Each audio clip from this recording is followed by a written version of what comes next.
Hello and welcome to the second edition of Awaken with Shadow Work podcast. I'm joined today with Jennifer Gralike, who's in the Sunshine Coast of Australia in Queensland.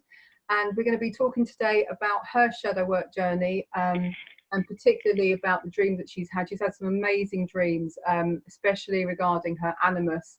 We've been having lots of conversations about those. So Jennifer, welcome. Thank you. So can you tell us, when did you first start doing your shadow work? When did that start for you? Was it like an awakening? Did you have lots of unusual experiences beforehand? Was there some sort of testing situation beforehand or something? Do you want to tell us about that? Story of my life. The shadow work for me has really only been a thing over the last couple of years, to be honest. But before that, the last couple of months anyway, since I've joined your group, I've realised, so much about my healing work, and it's taken me back the more I reflect on it. And I've got years worth of journals that have shown me, I've been rereading them and been seeing the themes and the patterns that are coming up all the time. But over the last few months, I've really reflected on the whole journey from the beginning and my parents' relationship and what I've observed with them. And really, their relationship was terrible, to put it honestly. And I observed so much happen with them, and I saw my mum actually become quite ill over time through their relationship. I'm not dealing with things and lots of anger and lots of emotional stuff. So I spent a lot of time talking to her about that. And so the psychosomatic connection was always there for me. I always could see that. I was always talking about that. And I'm sure she got sick to death of hearing about it, actually. And a few years ago, I bought a couple of Alexander Lowen's books, and I had them. I tried to get her to read them. But I think they conflict a little bit with the Christian worldview, so she gave them back to me. She didn't want to read them. Okay. So by the time I actually was introduced to Michael Tsarian's work, through actually a different avenue altogether. But when I heard him start to talk about Alexander Lowen and Wilhelm Reich and bioenergetics, I was so interested, because that was the way that my work was going. Especially, I started to do remedial massage to help my mum, because that's what I wanted to do. I still see her every week, but it's more pain management. It's not a healing. Okay. Permanent sort of healing at the moment. Yeah, but anyway, I admit that I was more focused on her healing than mine for a long time. Right. And I guess it's a way that you can sort of avoid your own if you're concentrating on someone else, I guess. But I spent a lot of years self-sabotaging and, finding out all the ways that don't really work with healing. I did try a lot, but never had much success until more recent times. So can I ask you? So I learned, Sorry, Jennifer. You were just saying about healing. You got into like a massage as a way to sort of heal your mother, and maybe also to heal yourself in some way as well. There's a conversation that I've had recently a few times with various different practitioners about whether or not they feel that healing can take place without shadow work. This is a conversation I've had a few times, especially with people who do Reiki. They say that Reiki can heal you, and that you don't need to do any sort of introspection work.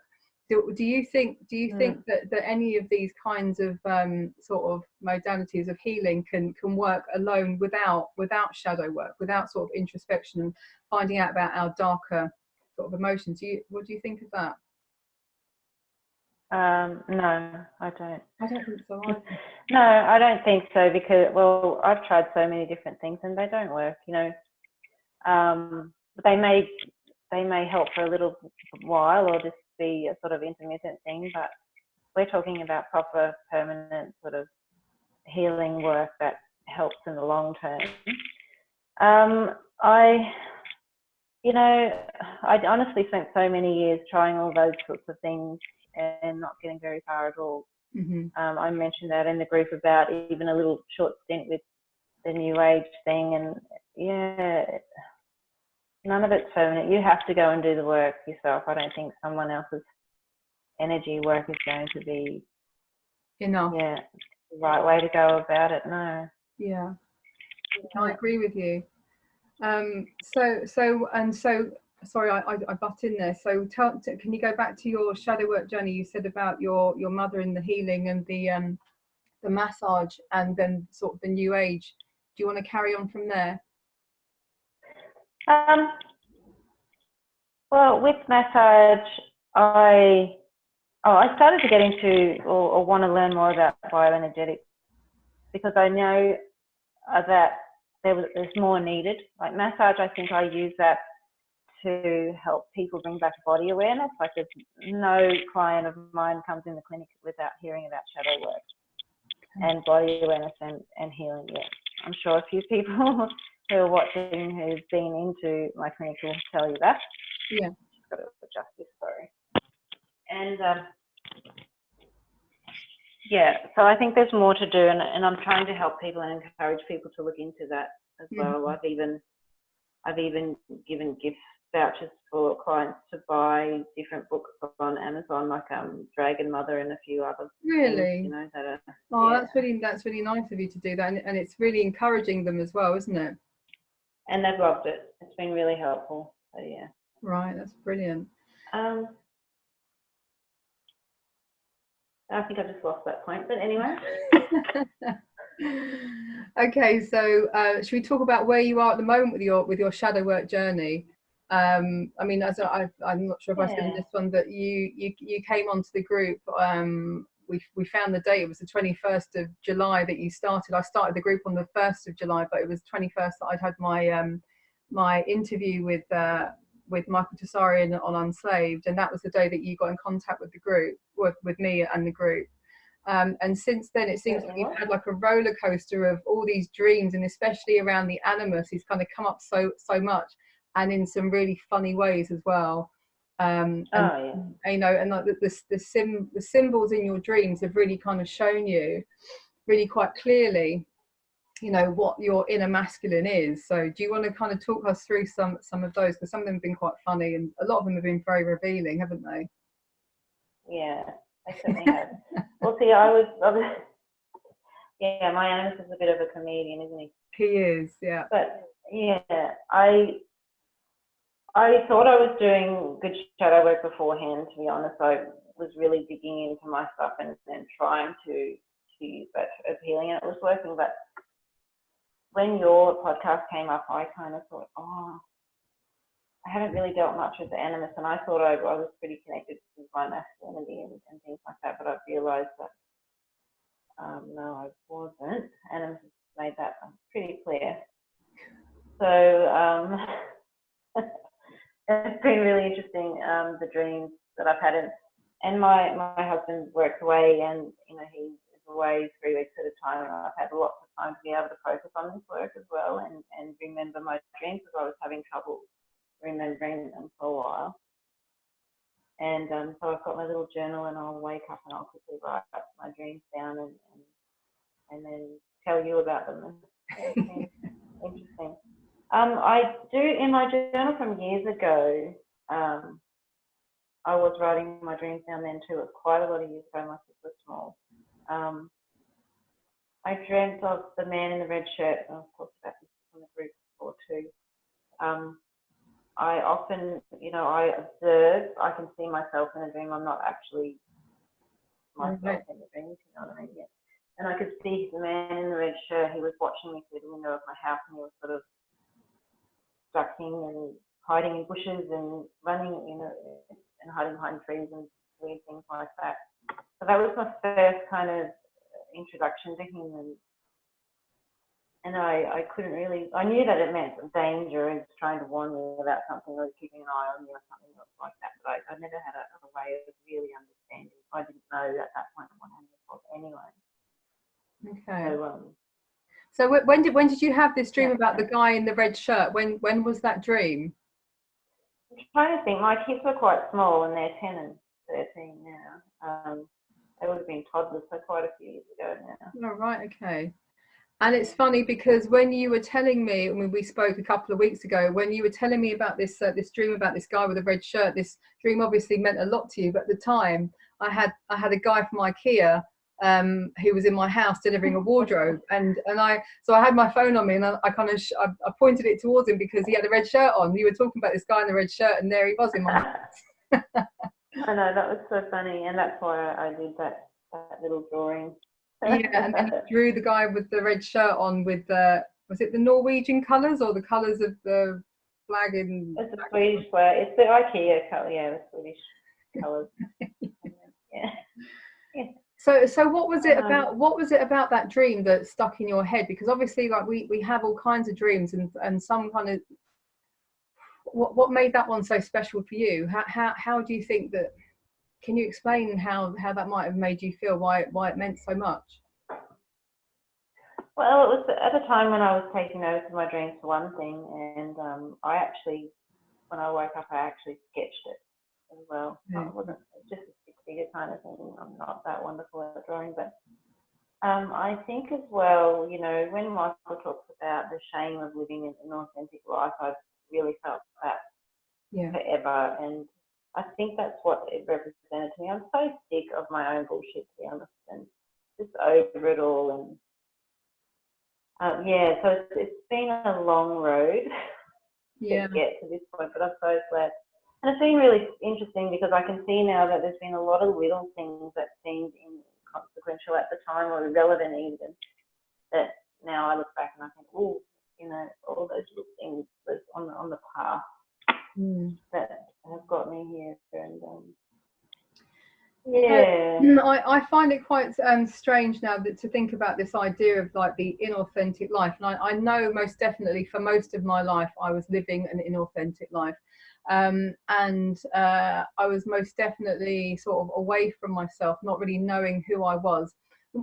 I was reminded of this recently in my job because I work in a school, and I've been trying to make I've been trying to kind of what I find, right, there's like a group of teachers, and then there's like the sort of the other kind of support staff, and I am within the support staff, and there seems to be like there's a hierarchy, and there's a gap. I find there's a gap for me anyway. And so I try to sort of bridge the gap with a member of staff who I found quite difficult to get on with recently, right? So I tried to have a conversation and try to kind of see, you know, kind of how we could kind of communicate and, you know, it be okay sort of thing. And what I realized with her, I mean, she's a young girl, but she looks old, right? She's a young girl who looks old, and she looks kind of masculine as well. And then also, when I was speaking to her, she wasn't really responding to me. She kind of had she wasn't facing me, but what she was doing, she was kind of projecting like a teacher to the children. So she was telling them to do certain things, but it was their playtime. So what I realized about her was that possibly she hasn't got much sense of self, of her own self. What she does have is a lot of persona, a lot of mask, a lot of I'm a teacher, me, this is who I am.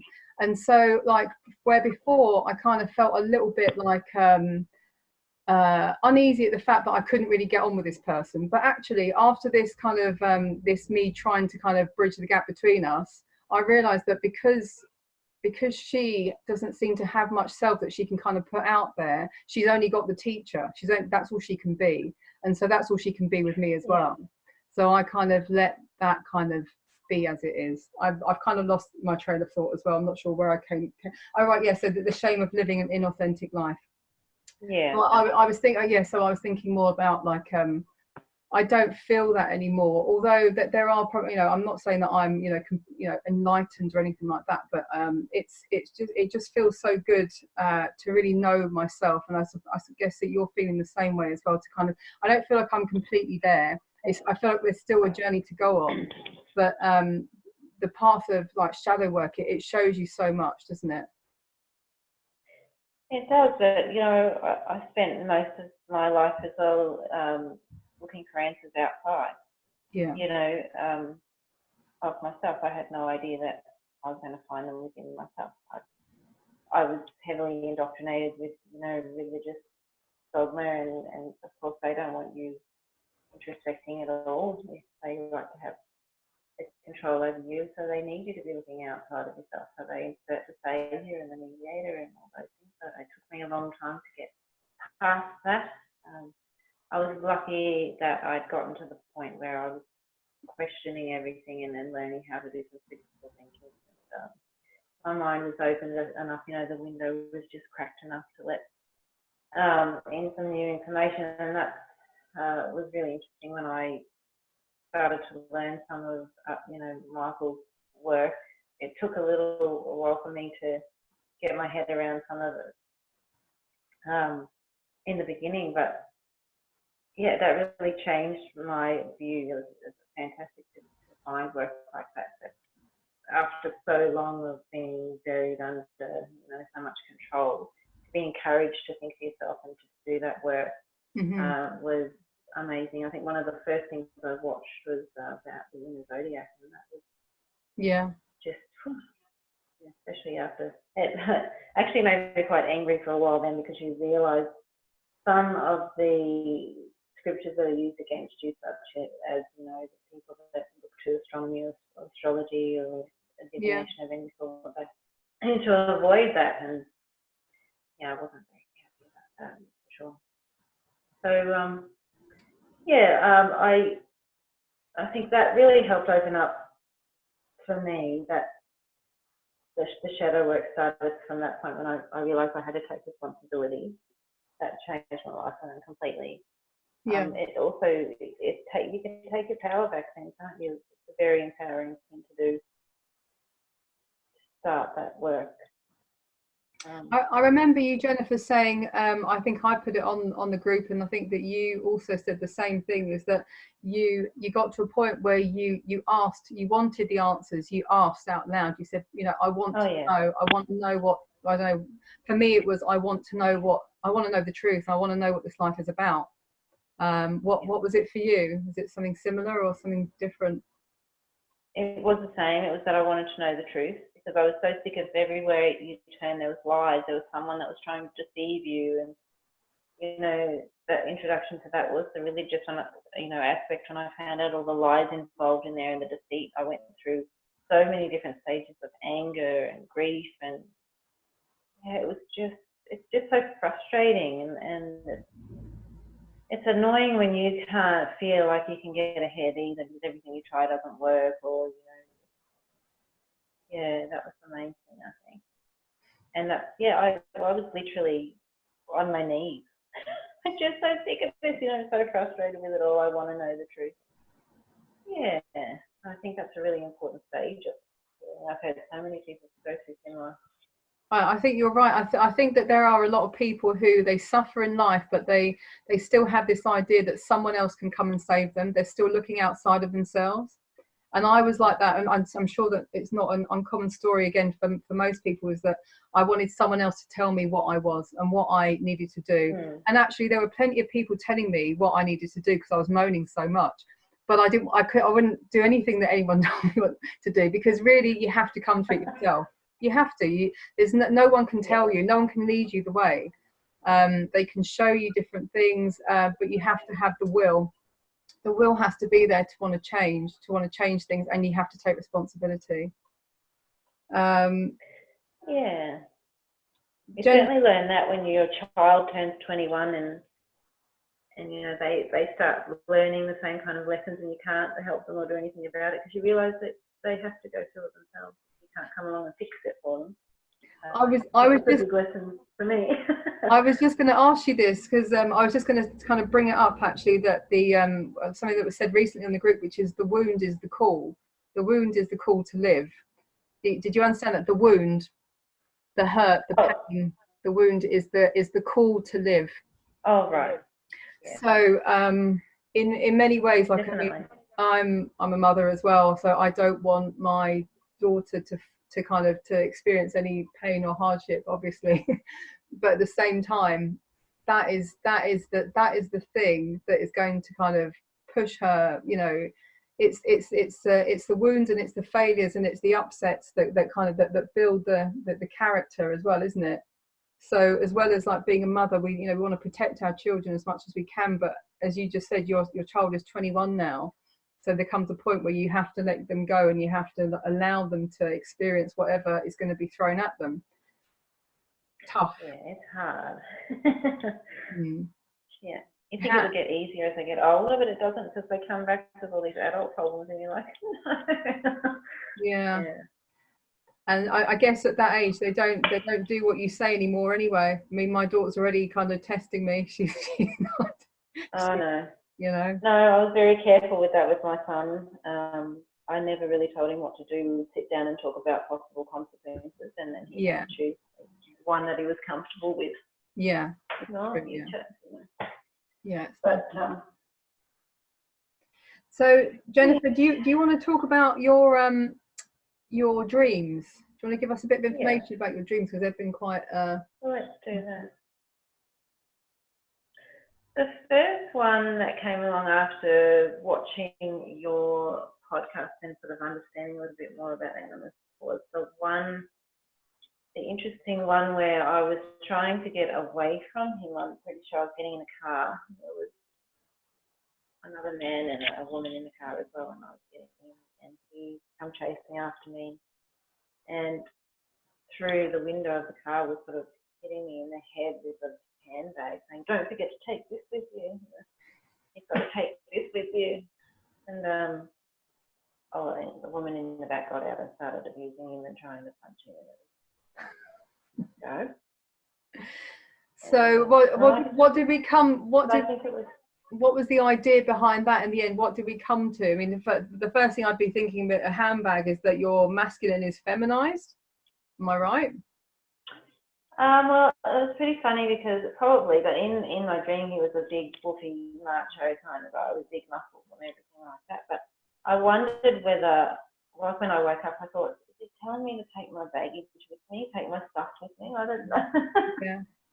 And also because I was, a chronic person who would try to run away all the time, people or problems or whatever. But I think he was also trying to say, well, everywhere you go, just, I'm with you wherever you go. Yeah. Right. And if you try to run away, I'm here and I'll smack you across the head. As you know, the more that the dreams progressed, the more I could see that was the case. Okay. They're going to let me away with too much. Right. So I thought about that for a while and accepted that that's the way it would be, and I might have to just, not leave him behind so much. But actually the dream after that was the one where I went to do some yoga in the park. And it was early, and apparently it was naked yoga. We all got naked, and someone took my clothes, and everyone else sort of got up and got dressed and left, and I'm sitting in the park in the nude, and then other people are coming down to have picnics and breakfast, and I'm just sitting there going, oh well, I guess I've just got to sit here in the nude. That was a very strange, uncomfortable feeling. Were you uncomfortable in the dream, or was it comfortable? No. When I woke up, I kind of thought that was a bit weird, but no, I just accepted that, well, I can't get up, I've got no clothes, so I'm just going to sit here and you guys are going to have to deal with it. Yeah. Yeah. Kind of odd. After that, the one that stood out, I've dreamt a couple of times about white snakes. Had a white snake around my ankles. I had gumboots on, and there was a white snake around trying to step out away from it. It had white eyes. I'm not sure whether just the eyes were closed and if it was alive or anything like that. I don't know. Yeah. So the white snake. I remember this because I did have to have a look around for that. So it was like an albino, so it had lost its color, and then also with kind of albino animals and even people, humans, they have very poor eyesight as well, don't they? So there's something about not being able to see, and also losing its color, like loss of color. What does that represent? And where was it? It was by your ankles, was it? Yeah. kind of, was it bringing you down? Was it pulling you down, or was it just slithering away? How was it? What was it doing? No, I had to step out of it.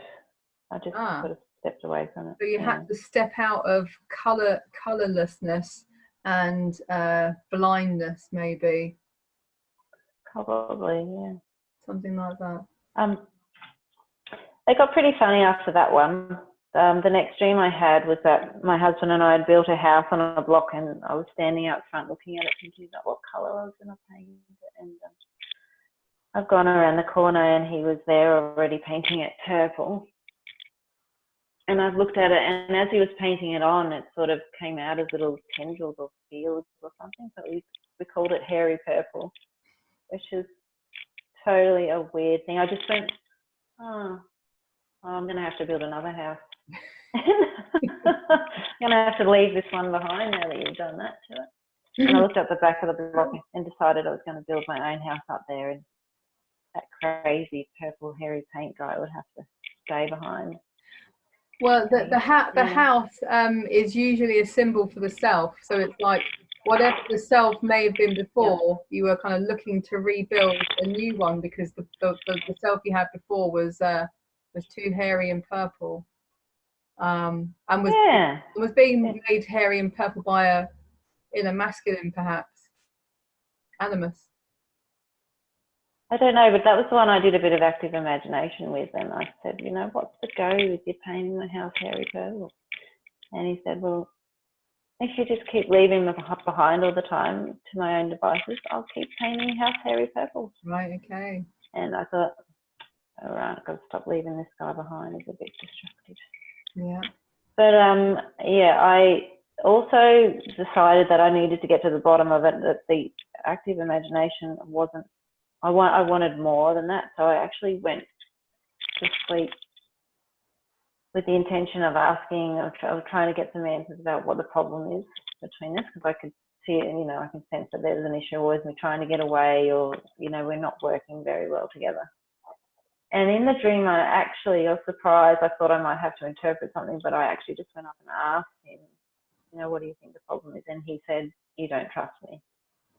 So it was a straight out answer. And I thought, well, that's fair. And if I look back at, you know, excuse me, in my life and the key men in my life, you know, they broke my heart, and I learnt not to trust them from a very young age. And that started with my dad, of course. Mm-hmm. So yeah, I can totally relate. That's my problem with men, is that I haven't trusted them. Yeah. Yeah. So, in terms of working through that now, so how have you been able to try and work through that kind of trust with men? Have you been able to kind of work through that or do something with that? Your suggestion was really good, and that was to write down in my journal all the positive experiences I've had with men and the negative ones as well, and to look for the men who have had a positive influence on my life. And that was really good. That helped me think about it. And I know I've got a lot more work to do around that still. I was on a roll, but then my hubby was home for a couple of weeks, and yeah, I got a bit distracted there, but I'm going to pick it up again now too. Yeah, after that, well, at that point, I was really trying to also think about the traits in myself that I could improve on. The things that came up were being more assertive and things like that I needed to do, and a few times that has been amazing. I've been in situations at work or in day-to-day life where I've sort of gone, okay, sort of come on out, Animus, I really need your help here in this situation, or I've been able to be more assertive, and I thought that's really good progress as well. And I had an interesting dream after that as well. You'll remember when I was feeling really positive about it all and making progress, and that's when I had a dream about him riding around the city, you know, on his bike, winding his hair and being quite free. And also I dreamt that I was walking through the city, and I came across this place. I wanted to have a massage. It was late at night, and she said, yes, you'll just have to wait a bit. So I'm looking around in this lovely clinic, and I open the door and I have a look, and there's all these bathtubs where clients can have a bath or a soak or whatever. And the Animus was in there in the bathtub, with, having a bit of a relax in a bubble bath, feeling quite good about himself. So yeah, I had a laugh about that one when I woke up. I thought, that's a crazy dream.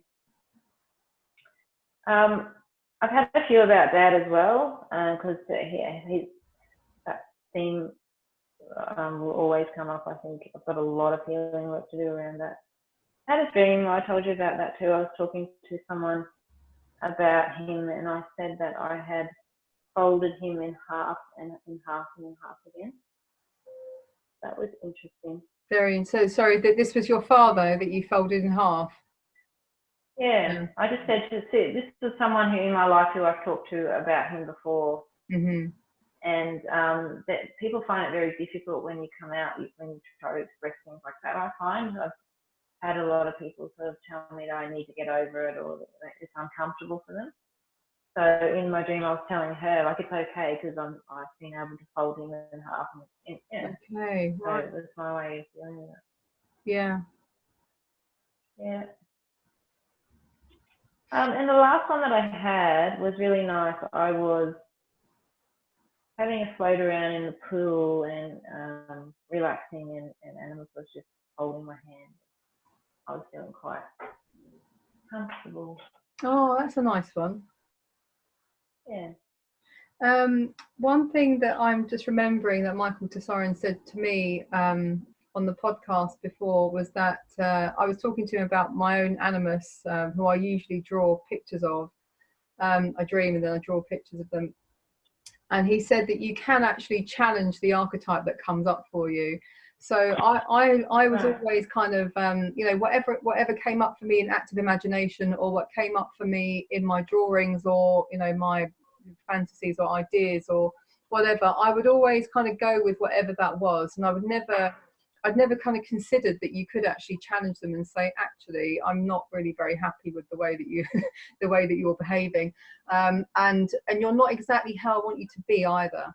And then maybe start to sort of, the way that I've done my Animus integration as much as I can, and it is work in progress. It's not completely done, but the way that I've done it is to sort of redecorate him.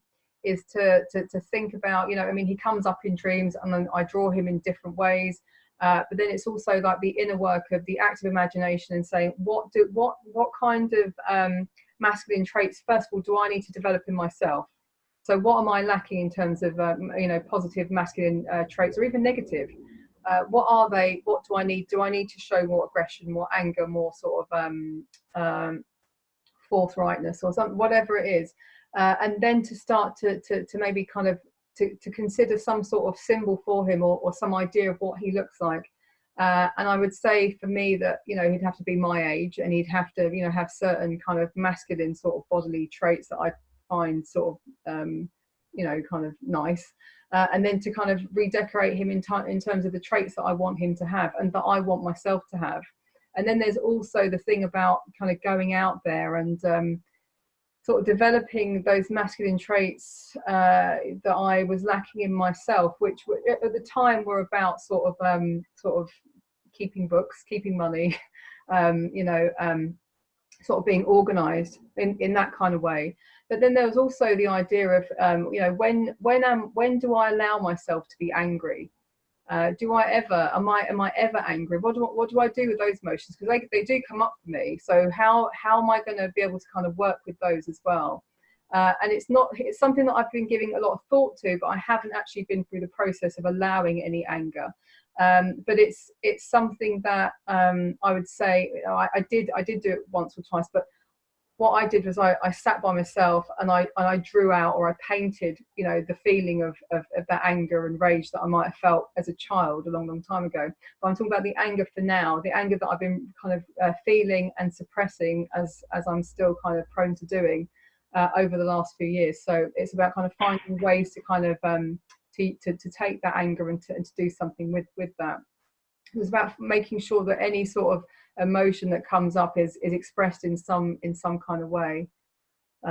Is the way that I would kind of consider doing, sort of integrating the animus energies. But yeah, sort of challenging those archetypes might be something that you might want to think about. So when he does come up for you, perhaps you could say, you know, I mean, lately he's been holding your hand and you've been kind of at peace with each other. But if you ever do find that he comes up in other ways, perhaps then you could, you know, in active imagination, even tell him off and say, you know, and this is not how I want you to be. These are the traits I want you to have. This is the face I want you to have. These are the, you know, the ways that I want to be with you. It's such a it's quite a difficult one because it's so abstract. You can only really kind of come. For me, the only way that I can really make it real is to draw it. That's the only way for me that I can use my imagination, and that works to a certain extent. But I need to be able to draw it. I need to see it. That's maybe just me. But I always say to people who can't draw or who don't like to draw, you know, just a simple kind of symbol, a circle with a line or a dot or whatever, you know, something just to kind of symbolize that energy within us, could be enough to you know, to work within active imagination. Yeah, that's really interesting. I've got a lot more work to do there for sure. It's ongoing. There's been a couple of things that have worked for me though. I know that one of my problems was allowing myself to speak up. And with my work, I know. Sorry, I didn't hear that. You allowing yourself to speak up. Yes, okay. I need to. Yeah, and of course, when I have people on my table who are similar, we get very tight around the neck and around scalene muscles here, and I've realised that the same with me. And one of the techniques that I've actually been using is, instead of sort of screaming out or anything like that, is singing. Singing has been really helpful. Yeah. As loud as possible, and when the kids are asleep. But it's actually been really good. It feels, it's very freeing. So there's heaps of things that we could try for sure, depending on what we need to work on. That's a really interesting one. It's one that I've been doing lately as well. I've been singing more and as loud as I can. It's not, you know, it's not super loud because I'm not comfortable to do, because I've got neighbours and I don't want them to hear me singing, basically. But I sometimes also get very sort of tight around the neck and the throat. You know, if I have to speak to someone like this woman that I had to speak to recently, in order to try and kind of come to build a bridge with her, you know, at first I did feel a bit tight around the neck at first. So there was still like some kind of small anxiety. It wasn't a huge anxiety because in the end, you know, I did kind of converse. It was fine. But I think these things that they do tend to stay. But you're right, singing is so freeing. Actually, it's such a nice. It doesn't matter if you have a good or bad voice. It doesn't matter. Just the act of allowing. No. Yeah.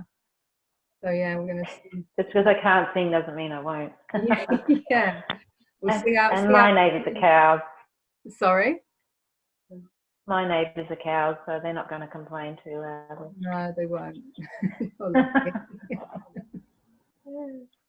Yeah. Oh, that's good. That's so nice to speak to you. Is there anything else that you would like to talk about?